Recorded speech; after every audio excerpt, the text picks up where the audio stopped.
They say love makes you do crazy things. I never believed it until the night I ran into that burning building without thinking twice.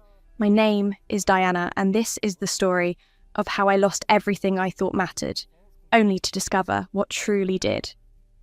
3 years ago, I had it all. A successful career as a marketing executive, a face that turned heads wherever I went, and 2 people I trusted with my life. My fiancé, Ryan, and my best friend since childhood, Isabella. We were inseparable, the 3 of us.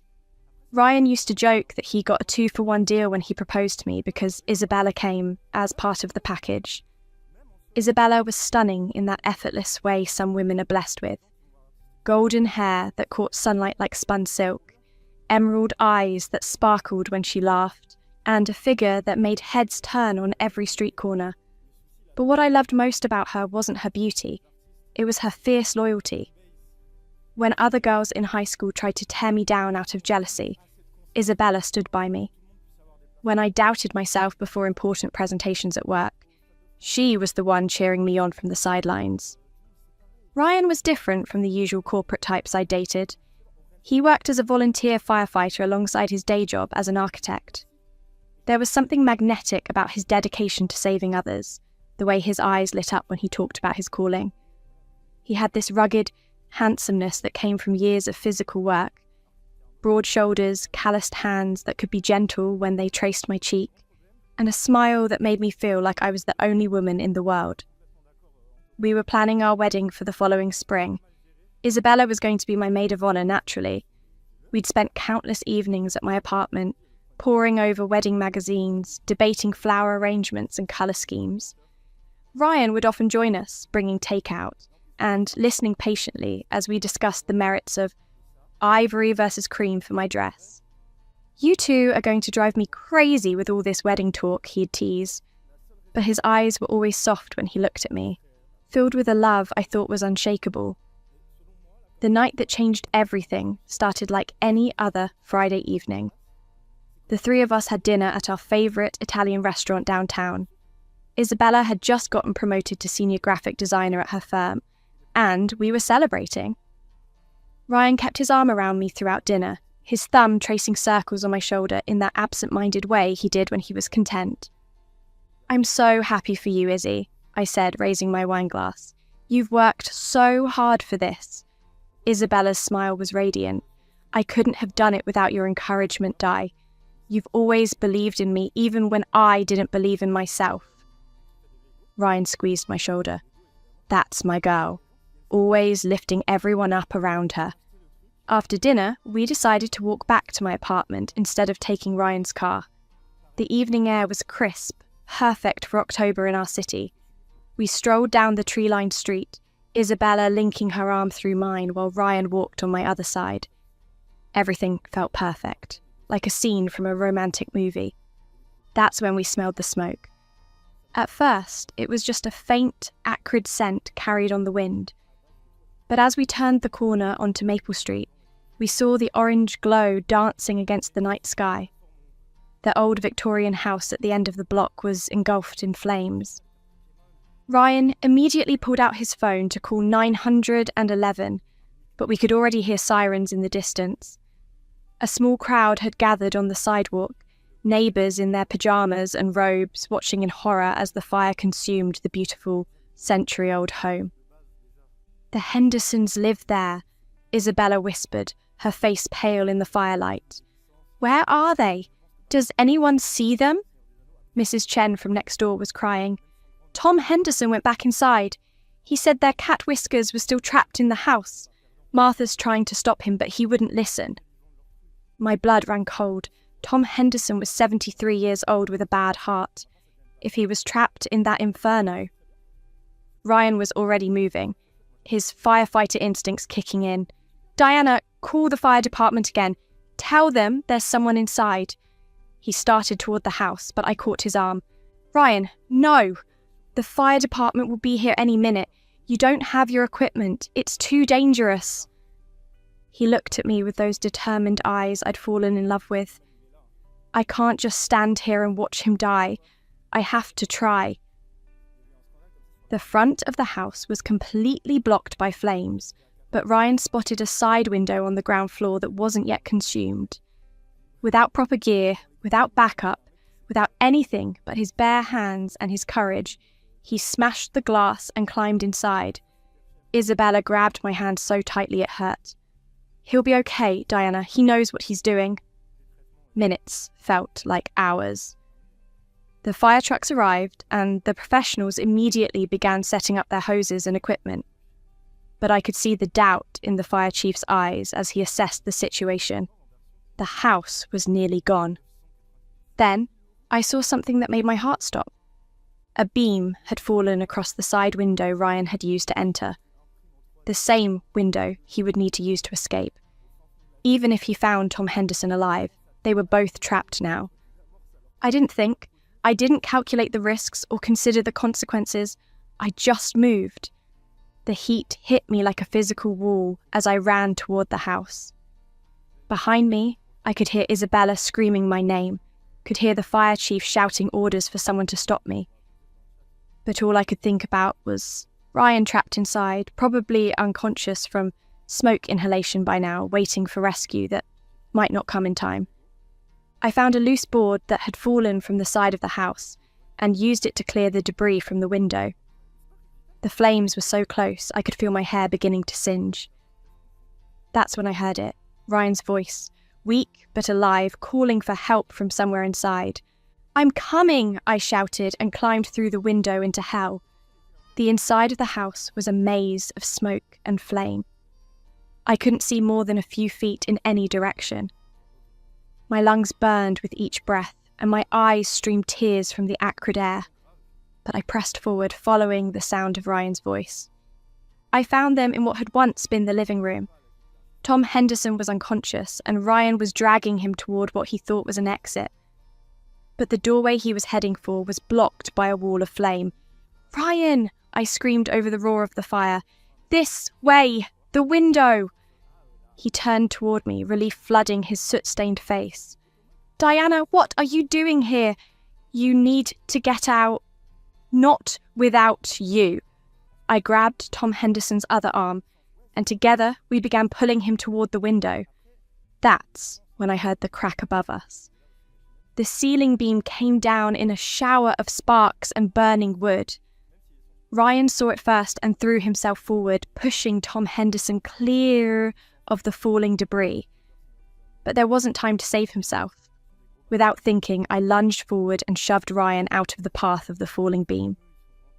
The last thing I remember before the world went black was the searing pain as the burning wood crashed down on my face and Ryan's voice screaming my name.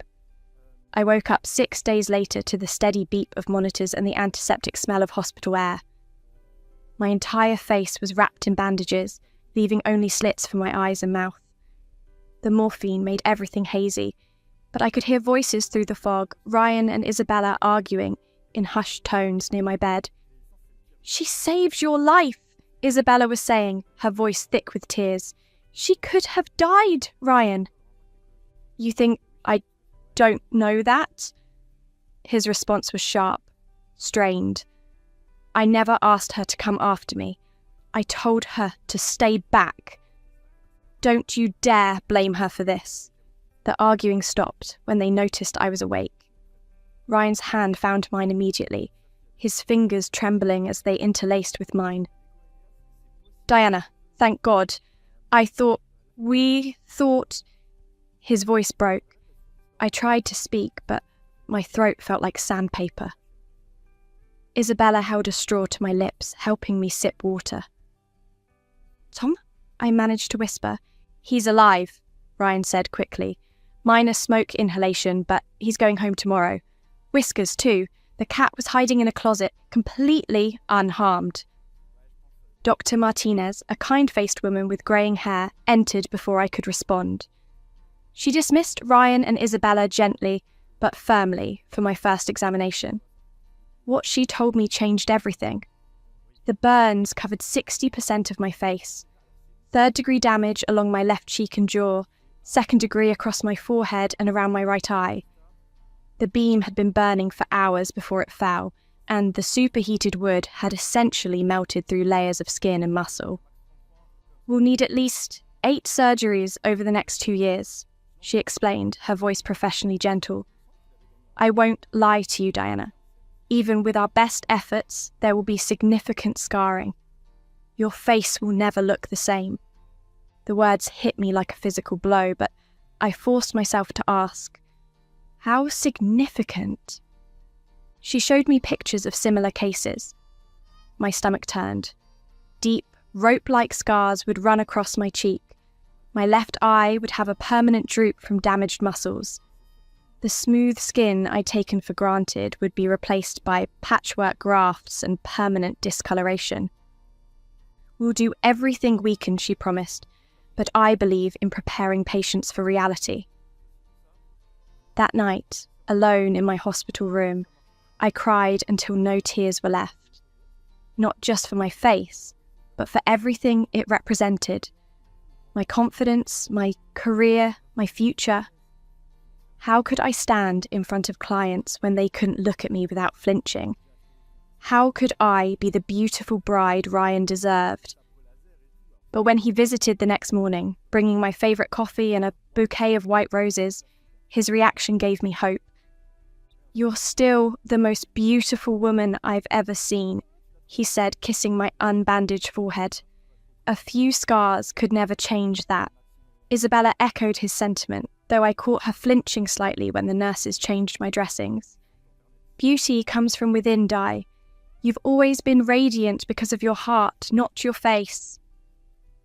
For the first month, they were both wonderfully supportive. Ryan visited every day, sometimes twice.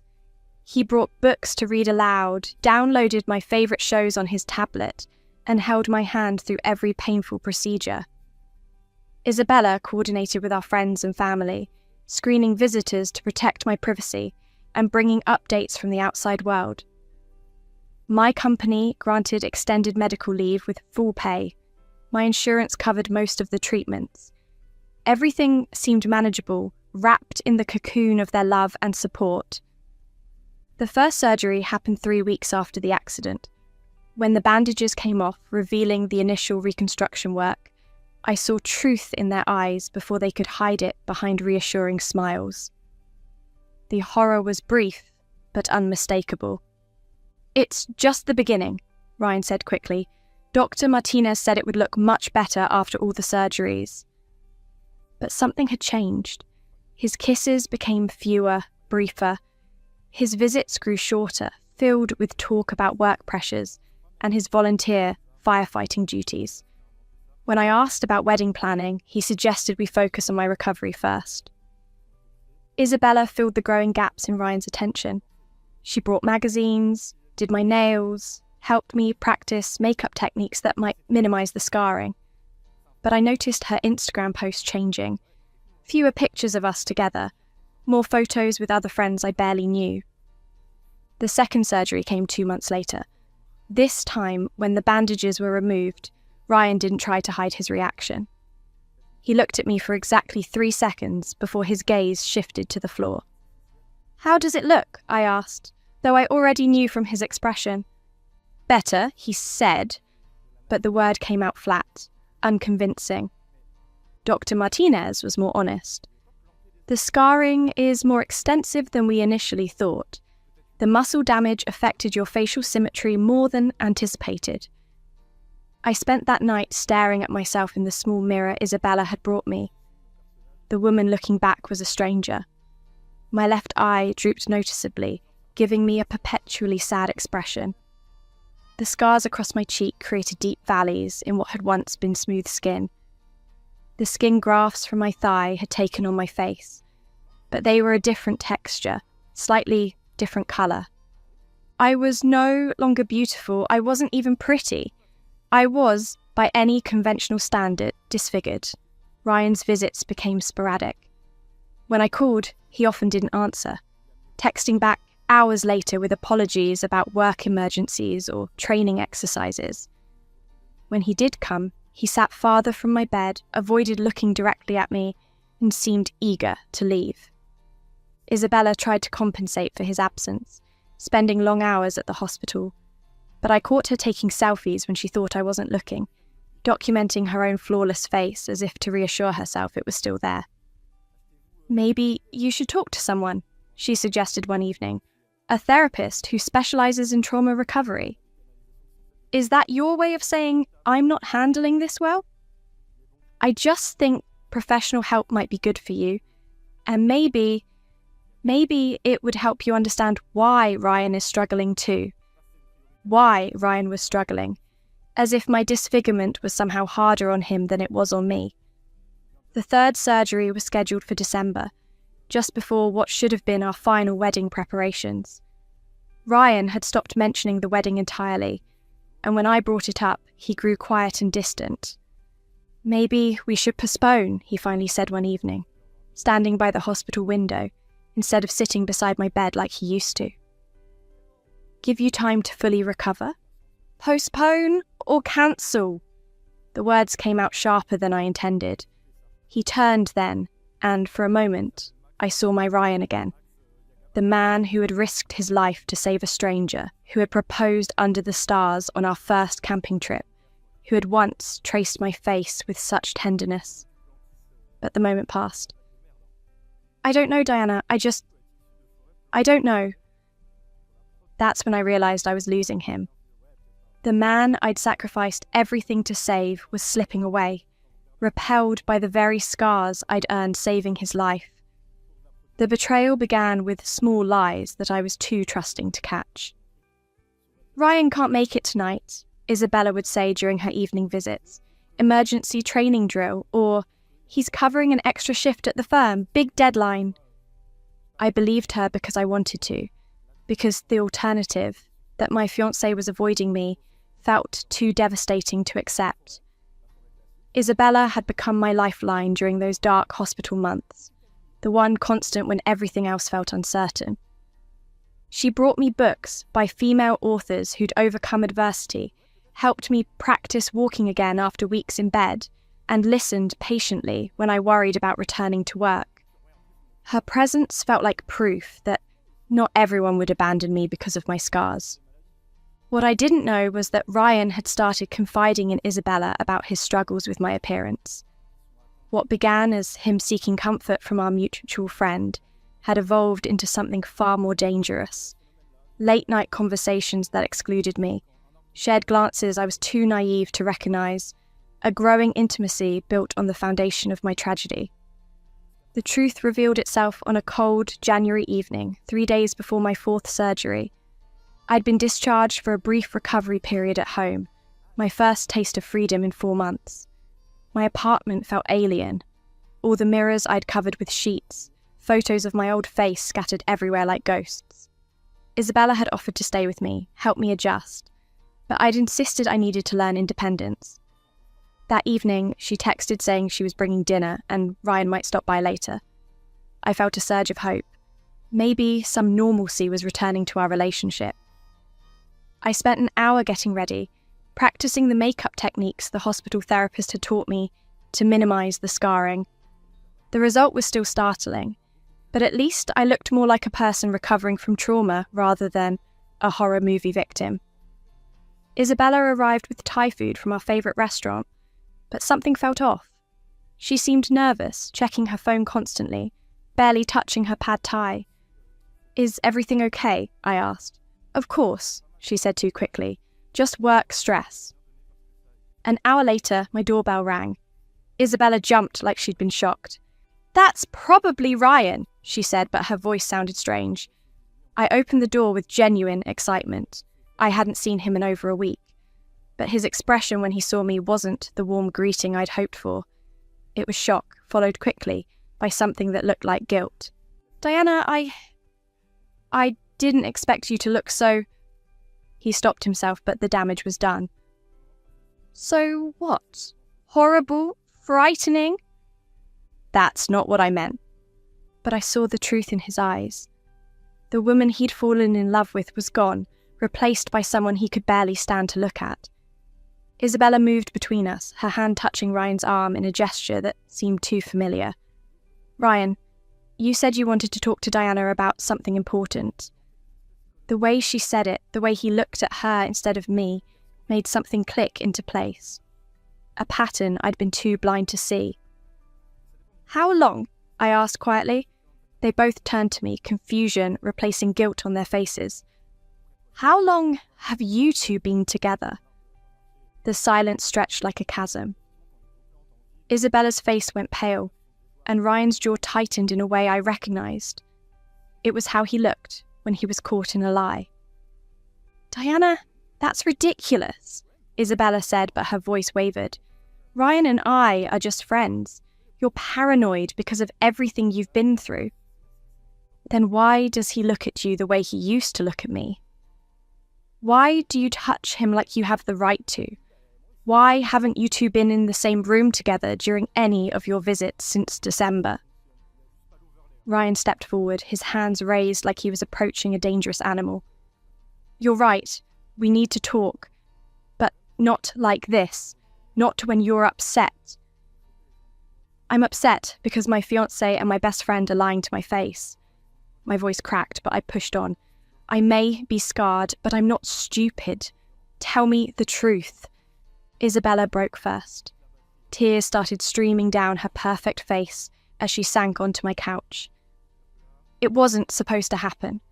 We were both so worried about you, spending so much time together, and we were both struggling with seeing you like this."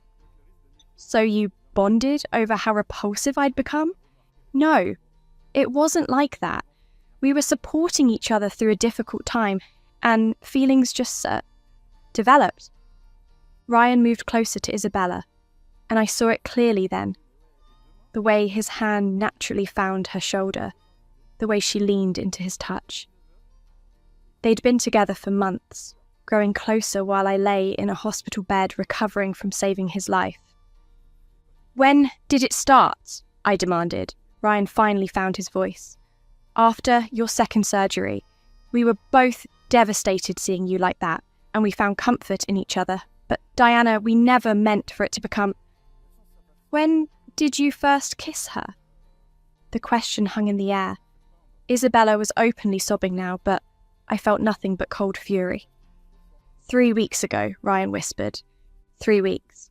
While I was planning our postponed wedding, while I was learning to accept my new face, while I was grateful for their friendship and support, they were building a relationship behind my back. "Get out." My voice was steady now, ice cold. "Diana, please, we can work through this," Isabella pleaded. "You're my best friend. I never wanted to hurt you." "You are hurting me. Every day you've lied to me. Every time you've touched him in front of me. Every time you've made me feel grateful for your loyalty while you were stealing my life." Ryan stepped forward. "I still care about you, Diana. I'll always be grateful for what you did for me. But I can't marry someone when I'm in love with someone else." The casual cruelty of it took my breath away. I'd sacrificed my face, my beauty, my future for him, and he was treating our relationship like a business transaction that had run its course. "Someone else?" I laughed, but it sounded broken even to me. "You mean my best friend? The woman who held my hand through every surgery while secretly planning to steal my fiancé?" "It's not stealing if you're not compatible anymore," Isabella said softly. "Not compatible? Because I'm no longer beautiful enough for him?" "Because you've changed," Ryan said. "The trauma, the surgeries, the anger. You're not the same person I fell in love with." The audacity was breathtaking. I'd changed because I'd been burned saving his life, and now he was using that change to justify abandoning me for my best friend. "You're right," I said, moving toward the door. "I have changed. The old Diana was naive enough to think loyalty and love meant something. The old Diana would have sacrificed anything for people she cared about. But you've taught me a valuable lesson about what people are really worth." I opened the door and stood beside it. "Get out, both of you, and don't ever come back." "Diana," Isabella started. "Get out!" They left together, Ryan's arm around Isabella's shoulders as she cried. I watched through my window as he helped her into his car. The same car where I'd sat in the passenger seat just months earlier, planning our wedding and our future. That night, alone in my apartment, I looked at myself in the mirror for the first time without flinching. Yes, I was scarred. Yes, I was changed. But I was alive, and I was stronger than I'd ever been.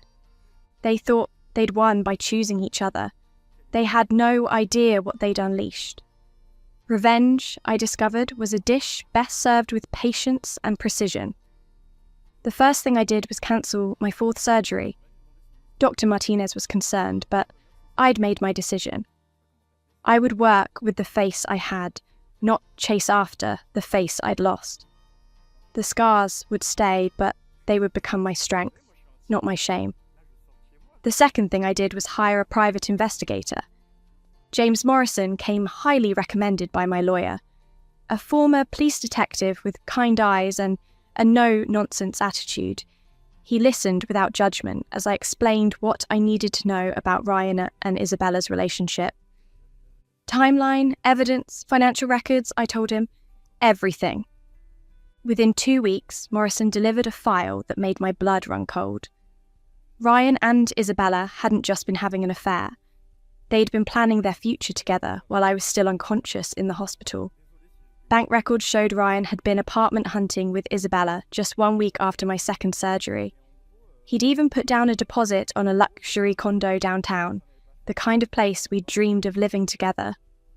More damaging were the text messages Morrison had recovered from Isabella's cloud backup. Messages she'd foolishly never deleted. "She's going to be so dependent on us now," Isabella had written to Ryan 3 months earlier. "We can't abandon her yet, but after the surgeries are done." Ryan's response was worse. "I know we have to wait, but God, it's hard pretending everything's normal. When I look at her now, all I see are the scars." "At least she's grateful," Isabella had replied. "She has no idea how much we sacrificed to visit her." They'd been counting down the days until they could discard me guilt-free, playing the role of devoted fiancé and loyal best friend while planning their escape from my tragedy. But Morrison's most valuable discovery was something they hadn't planned on. Ryan's volunteer firefighter status was built on a lie. He'd been suspended from the fire department 6 months before the Henderson House fire for showing up intoxicated to a call. He was never supposed to enter that burning building, and his reckless decision to go in without proper authorization had put multiple lives at risk, including mine. The department had covered it up to avoid a lawsuit, but Morrison found the internal disciplinary records. Ryan wasn't a hero. He was a liability who'd nearly gotten us all killed with his poor judgment. Armed with this information, I began phase 2 of my plan. I returned to work gradually, starting with remote projects while my confidence rebuilt. My company had been surprisingly supportive. My boss, Patricia, was a tough woman who valued results over appearances. She assigned me to behind-the-scenes strategy work initially, but when clients met me and saw my competence hadn't diminished, I was back to full responsibilities within months. The scars actually became an asset in some meetings. Clients remembered me, respected my resilience, and trusted my judgment in ways they never had before. My revenue numbers climbed steadily. Meanwhile, I started documenting every interaction with Ryan and Isabella. When they tried to contact me, tentative texts, voicemails asking for forgiveness, attempts to talk things through, I saved everything. Their messages revealed a pattern of manipulation and self-interest that would prove useful later. 6 months after our confrontation, Isabella called me crying. Ryan had been distant, she said. He was having second thoughts about their relationship and wondered if he'd made a mistake leaving me. "I think he still loves you," she sobbed into the phone. "I'm so scared I'm going to lose him." "Good," I said calmly. "You should be." The real satisfaction came 8 months later when Morrison called with news that changed everything. "Your ex-fiancé is in serious trouble," he said. "Remember that disciplinary record I found? The fire department just launched a formal investigation into the Henderson fire. Someone tipped them off about Ryan's unauthorized entry and his condition that night. I hadn't made that call, but I certainly hadn't discouraged the investigation when a Henderson family lawyer contacted me asking questions about that night. "There's more," Morrison continued. "Isabella's been skimming money from her company's client accounts. Small amounts spread over several accounts. She probably thought no one would notice. But her new lifestyle with Ryan caught her boss's attention. Luxury condo, expensive clothes, frequent vacations on a graphic designer's salary." Isabella's greed had finally caught up with her. She'd been funding their dream life with stolen money, thinking she was too smart to get caught. The dominoes fell quickly after that.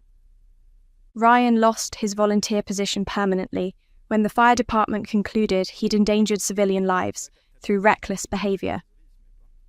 The story hit local news, painting him as a glory-seeking fake hero rather than the saviour everyone believed him to be. His architecture firm, concerned about liability issues, quietly let him go. Isabella was arrested for embezzlement 2 weeks later. The amount she'd stolen was just enough to qualify as a felony, $50,000 over 18 months. Her perfect face looked haggard in her mugshot, stress and guilt finally showing in the lines around her eyes. Their luxury condo was repossessed when they couldn't make the payments without Isabella's income and Ryan's job.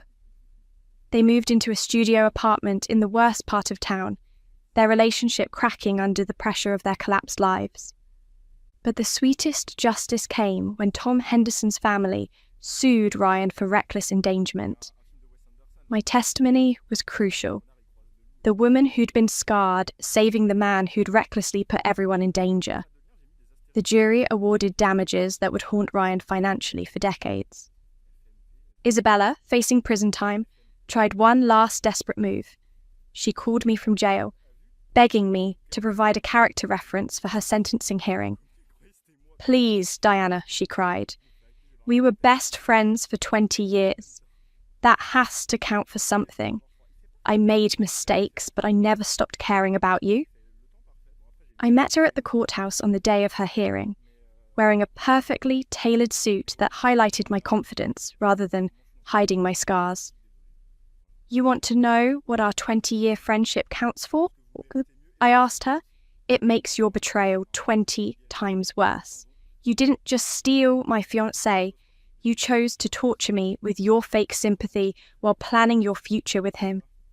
You sat by my hospital bed, holding my hand while texting him about how grateful I was for your sacrifice." She stared at me in shock. "How did you—" "I know everything, Isabella. Every text, every lie, every moment you pretended to be my friend while you were really my enemy." She was sentenced to 3 years in prison. Ryan, bankrupt and unemployed, moved back in with his parents at 32 years old.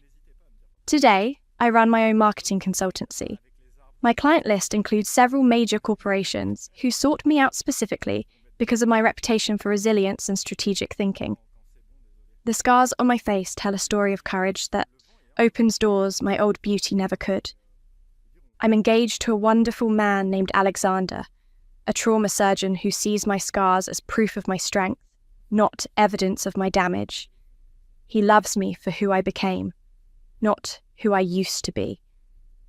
Sometimes I wonder if Ryan and Isabella think about the night I saved his life, if they realize that their betrayal gave me something more valuable than anything they took away, the knowledge of my own unbreakable strength. They thought my disfigurement made me weak, made me less than I was before. Instead, it revealed exactly how powerful I could become when I stopped caring about other people's opinions and started focusing on my own worth. I sacrificed my face to save him, and he betrayed me with my beautiful best friend. But in the end, their betrayal saved me from a life with people who would have abandoned me the moment I needed them most. Now, they're both exactly where they deserve to be, forgotten, discredited, and facing the consequences of their choices. And me? I'm exactly where I always should have been. Successful, loved, and finally free.